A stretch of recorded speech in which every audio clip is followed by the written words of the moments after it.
Hello, my dear students of class 7. I hope you enjoyed watching the first part of the video, The Tiny Teacher.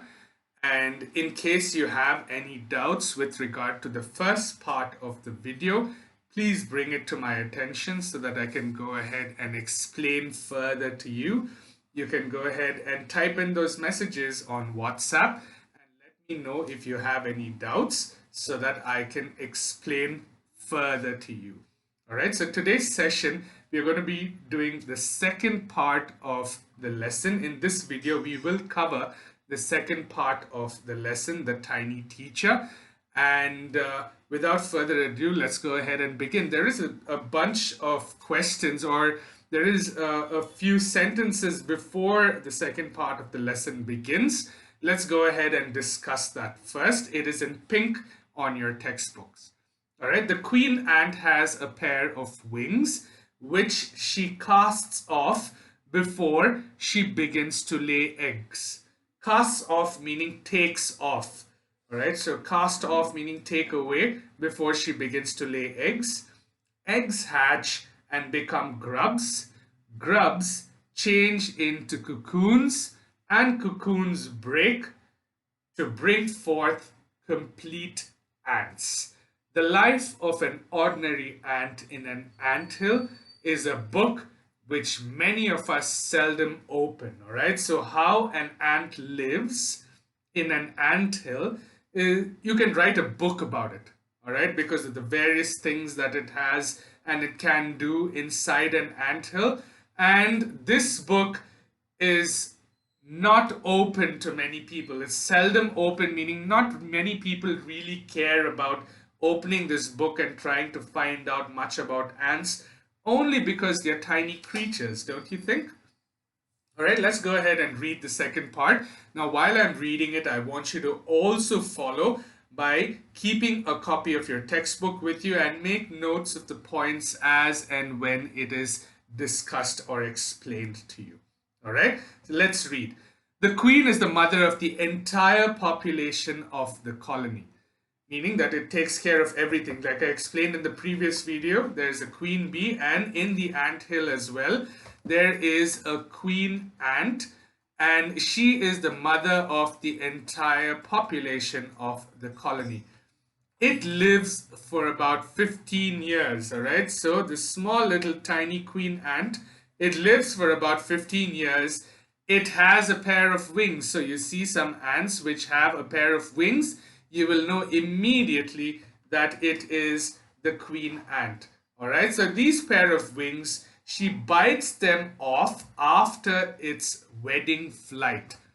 All right, now to explain a little bit more about wedding flight, let's read further into the lesson. Now, this flight, the wedding flight, takes place on a hot summer day. The queen leaves the nest and goes out to meet a male ant or a drone. All right, so the queen is known as the queen ant. The male ant whom the queen mates with is called a drone, and this happens high up in the air. All right, so its wedding flight is a mating process between the male ant and the queen or the female ant.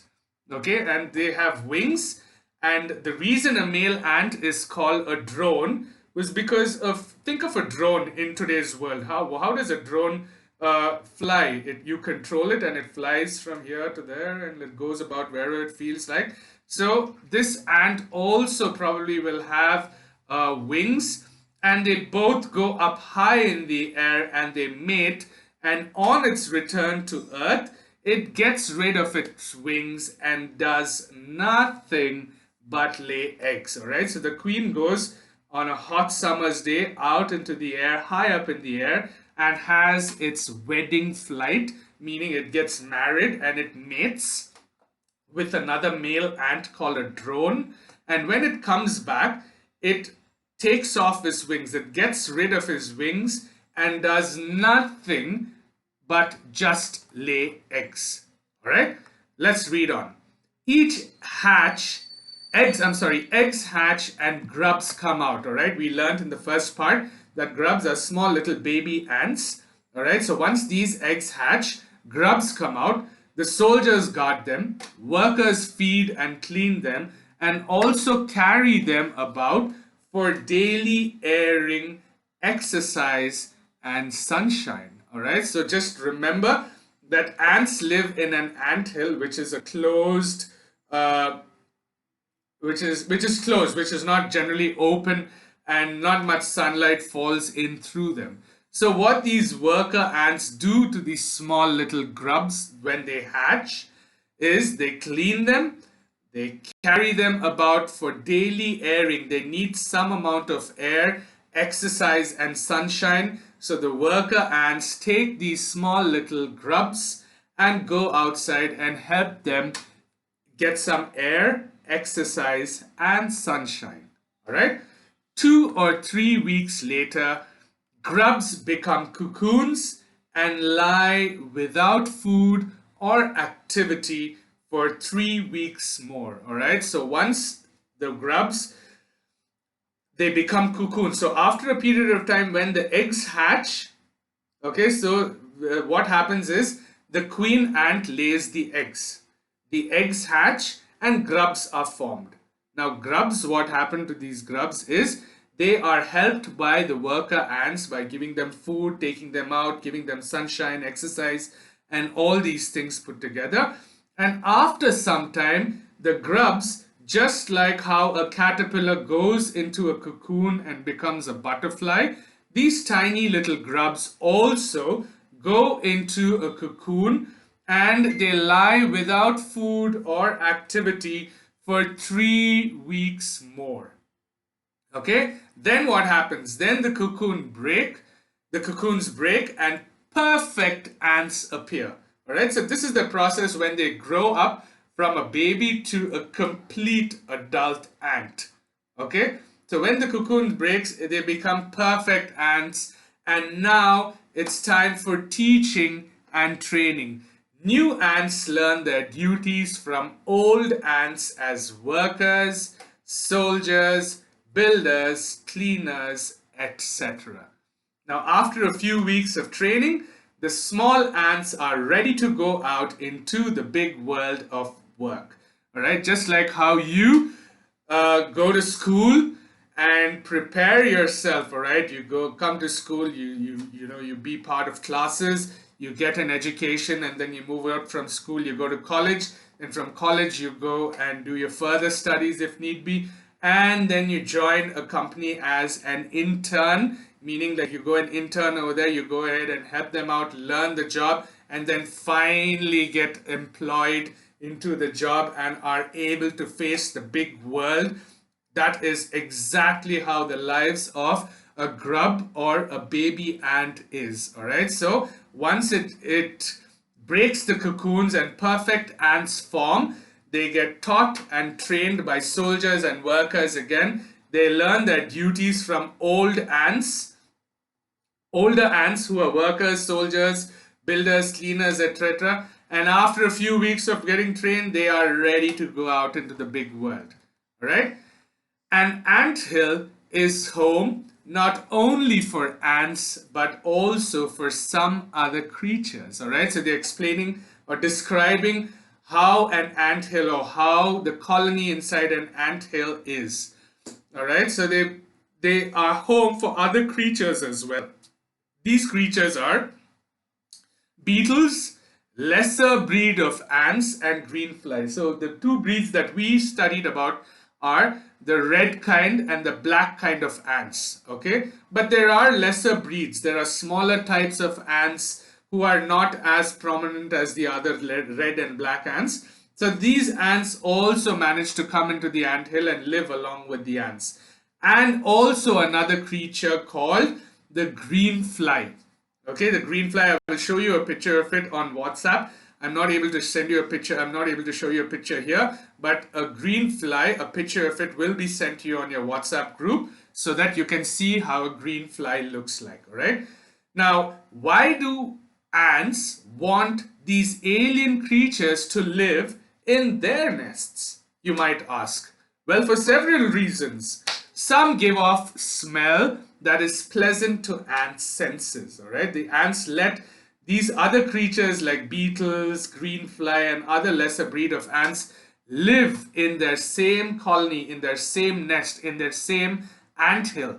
The reason that happens is because one, some of them give off a smell, some of them produce a smell, their body produces a smell that pleases, which is very pleasant to the other ants' senses. They're pleasing to their senses. It's like when you, after you take a nice shower, you put on a nice perfume or a cologne.